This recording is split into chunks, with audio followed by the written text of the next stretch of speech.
The damage done by the cover-up of the assassination has taken many forms, but one of the rings of cancer, or acidic ripples emanating from the murder, has inflicted catastrophic damage to our economy. Free enterprise principles dictate that someone is not only free to succeed, but in accordance with economic law, they are also free to fail. A pseudo pillar of values, or rather a moral virus, was introduced and accepted into our society as unwritten law in 1964. There was no roar of objection from the supposed watchdogs of a democratic society: free press, religion, academia, law enforcement. They rolled over like a two-time felon. The malware-like axiom that there are financial institutions, banking conglomerates, and international corporations that are too big to fail is not a modern contrivance. The fallacious reasoning that the powerful and wealthy are not to be held accountable for their errors or crimes was introduced, given quasi-governmental approval and semi-legal status by the Warren Commission in 1964. The Warren Commission was a smokescreen panel composed of both powerful figures and political puppets, and it had no constitutional power or recognized legal authority.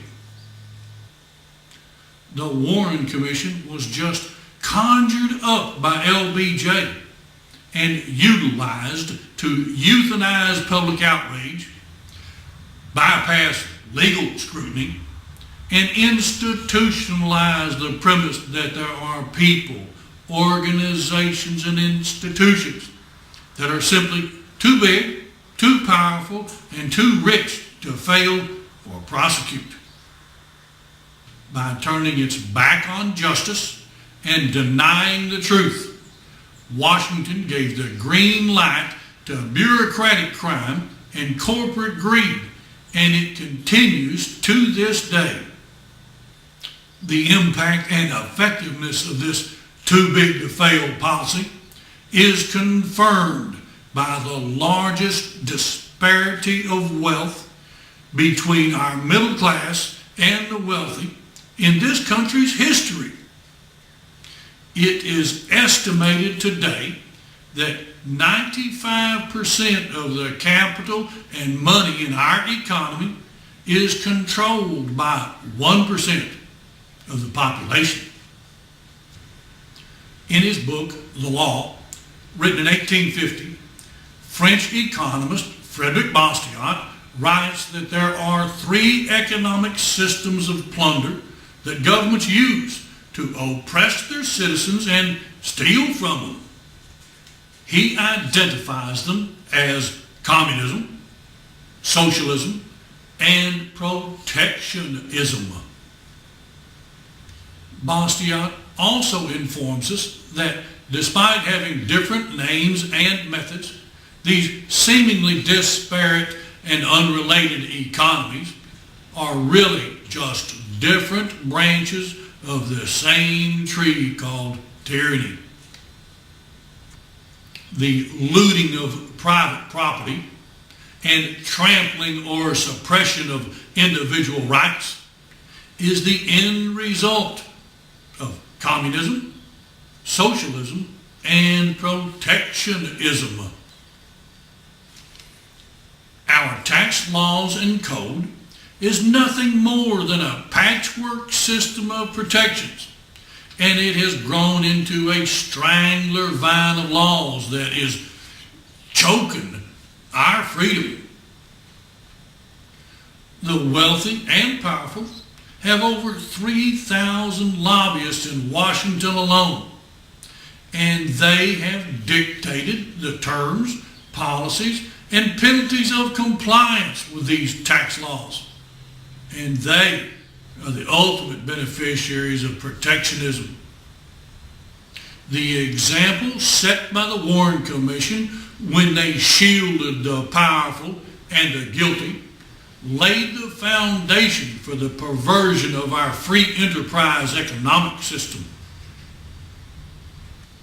Our economy has been warped from one where economic principles are followed to the capitalistic enterprise system we now have, wherein money and power make the rules and are protected from failure or prosecution. While there are thousands of examples of plunder and blunder at the national level, let's take a look in our own backyard for damage to our economic security. Corporations have now been granted the rights, freedoms, and protections of individual citizens. The law or court ruling does not, however, require them to live up to their responsibilities or provide punishment for failing to do so. Our local governments are strapped for revenue to provide the necessary services for a healthy community. National chains and global corporations have learned that they can leverage and coerce city and county politicians into granting them tax abatements and discounts in exchange for locating to their area. These new neighbors use all the services and infrastructure of their new hosts without paying a dime. Lifetime residents who have paid their property taxes and performed community service for decades are now forced to subsidize the greed and profits of Wall Street. If that is not protectionism or unconstitutional rights being granted to one class of citizen over another, I don't know what is. The only thing that can be done is that which has never been done, because nothing we have tried or legislated has staunched the flow of blood and dollars or halted the decline of our society's morality. We cannot solve our nation's problems from the same level of consciousness or with the leadership that created this mess in the first place. I urge you to take action in the only manner available that promises us the opportunity to be able to fulfill our responsibility to those that came before us and to the next generation of Americans. Join the Free Hand for Truth Party so that our country can mobilize and deploy the most powerful cosmic force available to mankind, the truth.